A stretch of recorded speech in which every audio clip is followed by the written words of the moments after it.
پیارے آقا صلی اللہ تعالی علیہ وآلہ وسلم کے پیارے دیوانوں، اللہ رب العزت جب ہدایت دینا چاہتا ہے تو بہت چھوٹی چھوٹی چیزوں سے بھی اللہ رب العزت ہدایت عطا فرماتا ہے۔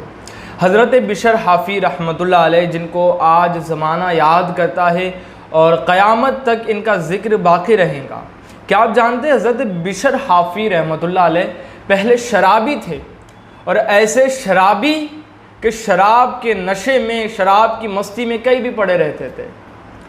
حضرت بشر حافی رحمۃ اللہ علیہ ایک دفعہ راستے سے جا رہے تھے شراب کی مستی میں، شراب کے نشے میں، کہ حضرت بشر حافی کی نظر ایک کاغذ کے ٹکڑے پر پڑی جس پر لکھا تھا بسم اللہ الرحمن الرحیم۔ حضرت بشر نے اس کو اٹھا کر کے دیکھا کہ اس پر تو اللہ کا نام لکھا ہے۔ حضرت بشر حافی رحمۃ اللہ علیہ نے عطر خریدا، عطر سے اس کاغذ کے ٹکڑے کو جس پر بسم اللہ لکھا تھا اس کو معطر کیا، اس کو خوشبودار کیا اور ایک اونچے مقام پر رکھ دیا۔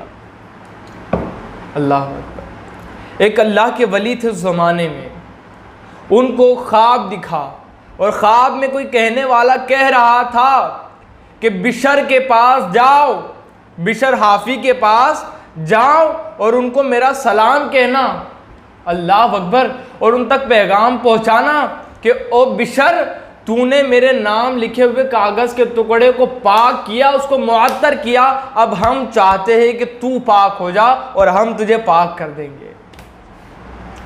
ان صاحب نے خواب دیکھا اور اٹھے، خواب دیکھ کر کے اٹھے اور کہنے لگے بشر تو شرابی ہے، وہ تو فاسق ہے، اس کے نام پیغام۔ سوچے کہ خواب غلط ہوگا، وضو کیے، 2 رکعت نفل کی نماز ادا کی، واپس سو گئے۔ سونا تھا کہ واپس سے یہی خواب دکھا۔ وہ صاحب اٹھے اور حضرت بشر کو ڈھونڈنے لگے، پتہ چلا کہ بشر حافی شراب کے میخانے میں ہے اور دھت پڑے ہوئے ہے۔ یہ صاحب وہاں گئے، شراب خانے کے دروازے پر کھڑے رہے، کسی سے کہا کہ جاؤ بشر کو بلا لاؤ، بشر سے کہنا کہ ایک پیغام لایا ہوں۔ وہ صاحب اندر گئے، بشر حافی دھت پڑے ہیں، نشے کی مستی میں پڑے ہیں۔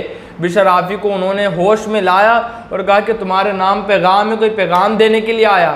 بشر حافی نے کہا ان سے جا کر کے پوچھو کس کا پیغام ہے اور کیا پیغام ہے۔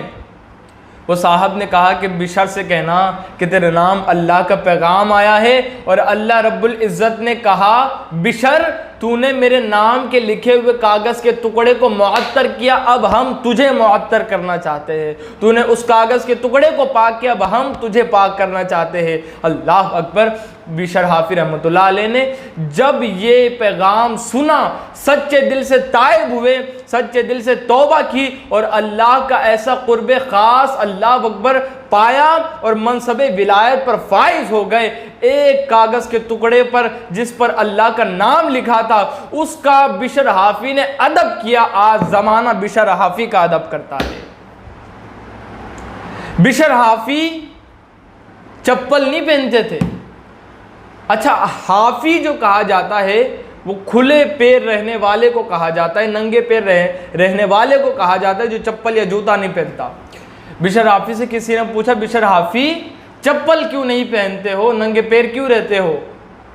بشر حافی نے کہا کہ جب بادشاہ کے دربار میں جاتے ہو تو بادشاہ کی قالین پر ننگے پیر چلنا بے ادبی ہے۔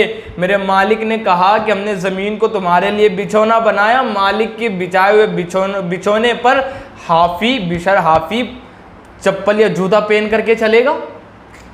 یہ تو بے ادبی ہے۔ اس لیے بشر حافی رحمۃ اللہ علیہ کبھی جوتا یا چپل نہیں پہنتے تھے۔